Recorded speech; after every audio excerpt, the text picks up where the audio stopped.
Hello दोस्तों, स्वागत है आपके अपने चैनल लर्न अड्डा पे। आज हम लोग जनरल स्टडीज़ सब्जेक्ट पे बात करेंगे और जनरल स्टडीज़ में आज आपके सामने 10 क्वेश्चन दिए गए हैं। अक्सर एग्ज़ाम में ये क्वेश्चन पूछे जाते हैं, रिपीटेड क्वेश्चन है, पूर्व के एग्ज़ामों में कई बार आ चुके हैं। आइए देखते हैं क्या क्वेश्चन है और उसका आंसर क्या होने वाला है। चलिए, पहला क्या है? पहला है प्रस्तावना में समाजवादी, पंथनिरपेक्ष और अखंडता शब्द कब जोड़े गए? तो याद रखिएगा 42वें संविधान संशोधन 1976 में जोड़ा गया।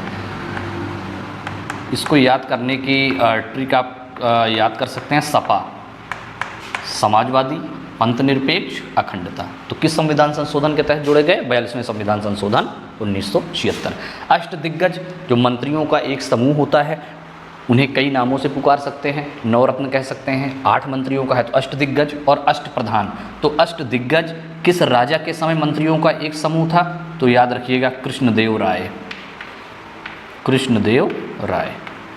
और अष्टप्रधान थे शिवाजी का जो मंत्रिमंडल था 8 मंत्रियों का, वो था अष्टप्रधान। कैसे याद रख सकते हैं? अष्टदिग्गज में दा आया है, कृष्णदेव राय में भी दा आया है, तो अष्टदिग्गज कृष्णदेव राय, अष्टप्रधान शिवाजी। अगला, ओजोन परत की इकाई किस में मापी जाती है? डाप्सन में। याद रखिएगा डाप्सन इंपॉर्टेंट है। भारत का नेपोलियन किसे कहा जाता है? भारत का नेपोलियन कहा जाता है समुद्रगुप्त को। कई बार क्वेश्चन पूछा जा चुका है। अगला, ऑप्टिकल फाइबर एक युक्ति है जिससे इंटरनेट की स्पीड आप काफ़ी मात्रा में बढ़ा सकते हैं। तो ऑप्टिकल फाइबर एक युक्ति है। अक्सर क्वेश्चन पूछा जाता है कि ऑप्टिकल फाइबर किस सिद्धांत पर आधारित है या किस सिद्धांत पर कार्य करती है? तो याद रखिएगा पूर्ण आंतरिक परावर्तन। बहुत इंपॉर्टेंट क्वेश्चन है, याद रखिएगा पूर्ण आंतरिक परावर्तन। अर्थशास्त्र में पहला नोबेल पुरस्कार किसको मिला और कब मिला? तो 1998 में मिला। और किसको मिला? अमर्त्य सेन। नोबेल पुरस्कार सबसे पहला किसको? अमर्त्य सेन को। इल्बर्ट बिल किसके समय पारित किया गया? तो उस समय ब्रिटिश की सरकार में रिपन गवर्नर जनरल थे, उनके समय पे इल्बर्ट बिल आया। 1883 में आया ये इल्बर्ट बिल, और इसमें कहा गया कि भारतीय न्यायाधीशों को भी अधिकार मिलेगा विदेशी या ब्रिटिश के अपराधियों के मुकदमों को सुनने का। तो इल्बर्ट बिल में ये आया, बाद में इसको विरोध भी हुआ। सार्क का मुख्यालय कहाँ है? तो सार्क का मुख्यालय है काठमांडू में।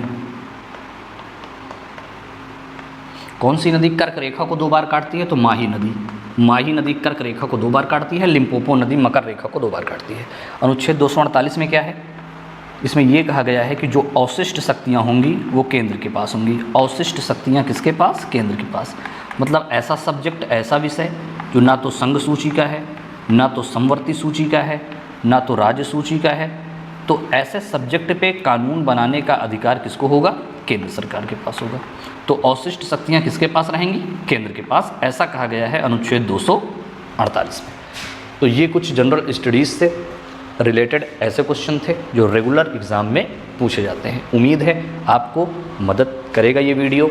अगर वीडियो अच्छी लगी हो, लाइक करें, शेयर करें, कमेंट करें, सब्सक्राइब करें। धन्यवाद।